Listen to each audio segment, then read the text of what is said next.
Bonjour à tous, nous sommes le 6 décembre en France à l'heure où j'enregistre ces mots. Nous allons étudier le classement de 21h UTC du Vendée Globe 2020.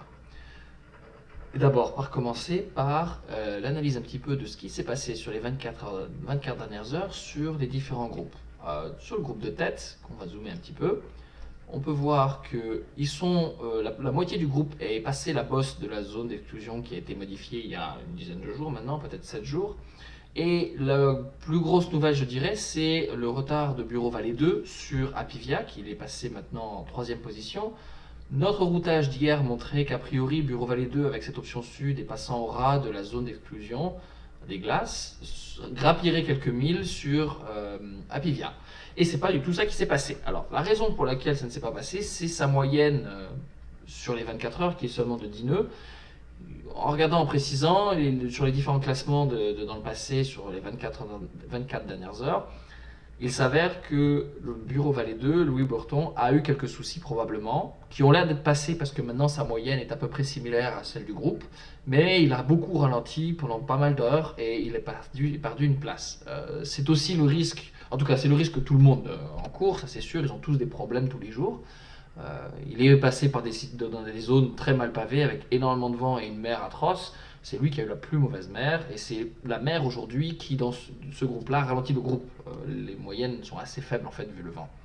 Donc c'est un petit peu dommage. Un autre point qui me semble intéressant, c'est de souligner à quel point Groupe Apicil et Maître Coq font jeu égal depuis quand même quelques jours. Ils sont côte à côte avec la même routage vraiment et ils naviguent à vue. Et l'un est un foiler, l'autre ne l'est pas, dans les conditions de mer très difficiles de l'océan Indien telles qu'il le rencontre en ce moment, en arrière d'une dépression dans laquelle la mer est vraiment croisée souvent de travers, mal orientée par rapport au vent avec des gros creux énormes. Les foilers ne profitent pas de leur technologie.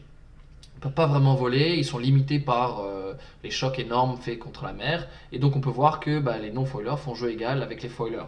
On voit d'ailleurs que les classements est assez similaire, n'a pas beaucoup changé, et on peut voir que, à part le groupe Bureau Vallée 2 qui a perdu du terrain, sinon le classement est essentiellement très similaire, avec Groupe Apicil et Maître Coq échangeant un petit peu les places, mais ils sont vraiment à quelques milles, ils se tiennent vraiment la bourre.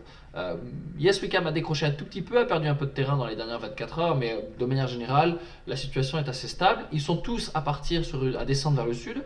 J'ai regardé, je vous rappelle qu'hier, le routage des bateaux de tête était ce qu'on appelle une aile de mouette, c'est-à-dire descendre vers le sud ici avec les vents qui descendent, puis on voit que ici les vents vont changer de direction, ils vont suivre la direction du vent, descendre vers le sud, puis remonter en empannant, et faire une sorte de dessin de mouette. Et j'ai vu aujourd'hui que on voyait le Boris Herman sur Sea Explorer qui montrait un peu son routage furtivement, et on voyait que c'était exactement ce qu'on avait prévu avec la belle mouette telle qu'elle était sur ma vidéo d'hier. Donc à ce point de vue-là, en tout cas, les modèles météo sont les mêmes pour eux et pour nous, et mes polaires sont pas complètement stupides, donc ça a l'air d'être tous les concurrents ont l'air de descendre vers le sud pas mal et de faire cette trajectoire. Une petite différence vers Linklat qui a l'air de descendre moins vers le sud. Ceci dit, sa vitesse a beaucoup baissé. Donc est-ce qu'il a un problème aussi Je n'ai pas vu de nouvelles, donc on verra un peu plus demain. C'est peut-être un problème qui demande réparation, de ralentir pendant quelques heures et puis de repartir ensuite. Donc ça c'est pour le groupe de tête, je pense, au niveau stratégie. Un dernier point peut-être sur le groupe de tête, c'est VNB Mayenne, Maxime Sorel, qui a frôlé la zone d'exclusion. C'est l'empannage le plus proche de la zone d'exclusion sur ce Vendée Globe. D'après le comité de course, il est passé à 1,2 milles. Ça représente, en tout cas, il avance à peu près à 16-17 nœuds. Ça ne représente qu'une dizaine de minutes. C'est pas très, très long. Donc il a vraiment pris zéro marge. Je me demande d'ailleurs pourquoi il a fait ça. En tout cas, il a suivi son routage. Et on voit d'ailleurs, c'est un bon exemple, d'une aile de mouette ici. On voit bien à quel point c'est pas parfait bien sûr, mais on voit qu'il y a une certaine courbure à l'entrée un peu avant son empannage, puis il repart et il y a à nouveau une légère courbure, il incline légèrement sa trajectoire en fonction des vents qui vont changer de direction. Voilà. L'autre groupe que nous avions analysé le routage et dans lequel les choses ne sont pas passées comme j'avais prévu, c'est Banque Populaire versus Pure Best Western. Banque Populaire hier était sur une option plus sud que Pure Best Western et le routage annonçait qu'il allait rattraper que Banque Populaire, que la skipper Clarisse Kremer, la navigatrice, passerait très très proche, rassurerait complètement et rattraperait complètement et presque éliminerait l'écart. Il semble que c'est pas du tout ça qui s'est passé, l'écart est extrêmement stable, il est toujours à environ 120 000 nautiques entre les deux bateaux, sur une trajectoire assez similaire. Malgré le passage plus proche plus au sud de la navigatrice Clarisse Kremer.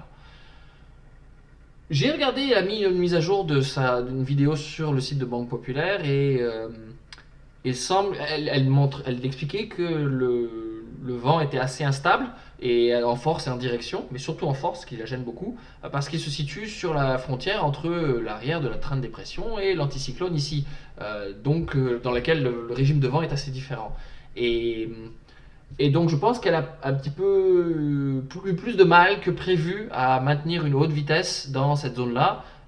Et contrairement à Romain qui lui a réussi à maintenir une bonne moyenne, en tout cas par rapport au modèle météo. Et donc au final ils se retrouvent avec la même moyenne sur 24 heures à 10.1, et avec la même VMG essentiellement, avec un très léger avantage pour Clarisse.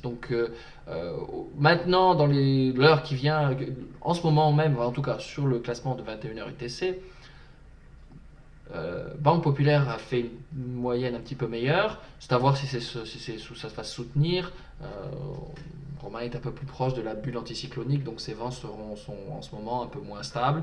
Peut-être qu'elle va commencer à rattraper, que Banque Populaire et la navigatrice Clarisse va rattraper un petit peu. C'est à voir et à suivre. Mais les choses ici ne sont pas passées comme prévu, probablement principalement dû aux difficultés de naviguer dans cette zone.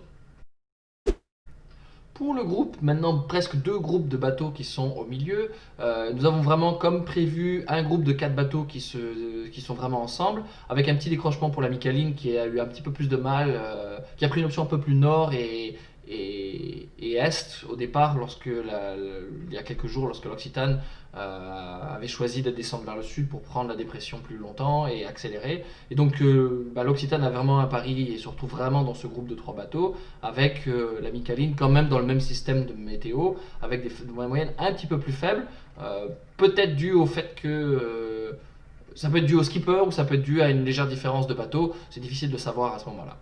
Une autre point pour l'arrière de ce groupe-là, qui est bientôt maintenant est quasiment 2 groupes.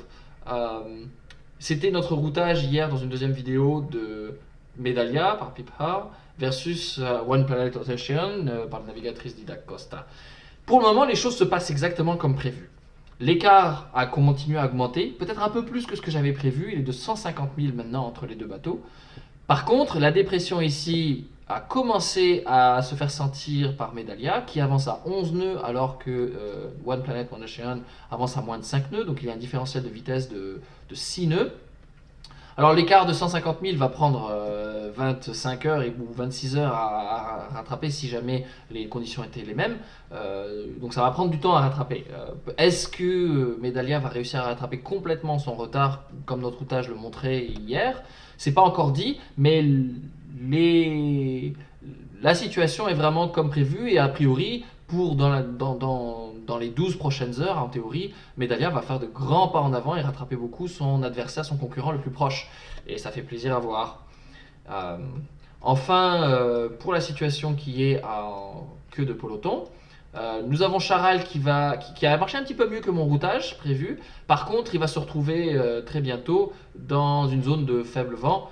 Si je regarde la météo dans 3 heures, a priori la dépression va bouger beaucoup plus vers l'est et Charal va se retrouver dans une zone de vent faible, ce qui va beaucoup le ralentir et a priori ce groupe-ci, en tout cas ceux qui sont le plus en avant, vont réussir à maintenir une vitesse bien plus élevée pendant les quelques heures qui vont venir, les 24 prochaines heures.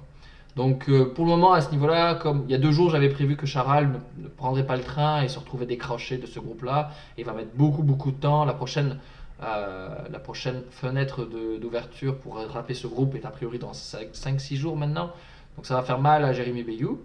Par contre, le routage de Newrest qui était différent de ce qu'il a fait, quelque chose de différent de ce que j'avais prévu, qui était de descendre tout de suite à ce niveau-là vers le sud pour prendre le train de dépression et accélérer.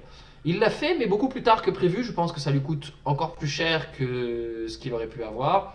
Mais en même temps, bon, c'est toujours difficile de changer d'option. Il a choisi de se rapprocher plus lentement, plus progressivement, pour finir par faire un grand bord ici.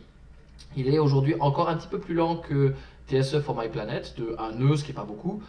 Donc on va voir ce qui va se passer. Ça fait quand même 7% de différence de vitesse, donc a priori, pas impossible que, en fonction de comment ça se passe dans les 12 prochaines heures, TSE for My Planet se retrouve vraiment au coude à coude avec New Rest, ce qui est quand même intéressant parce que c'est un bateau beaucoup plus récent, New Rest, et il les avait doublés, et il s'est fait un peu planter par l'anticyclone des Açores. Donc c'est un petit peu ça pour cette vidéo-là d'aujourd'hui. J'ai fait une autre vidéo que j'ai publiée le même jour pour étudier deux routages, deux groupes de routage en fait, beaucoup de bateaux mais deux groupes de routage. Sur ce, je vous souhaite une bonne journée et vous dis à demain.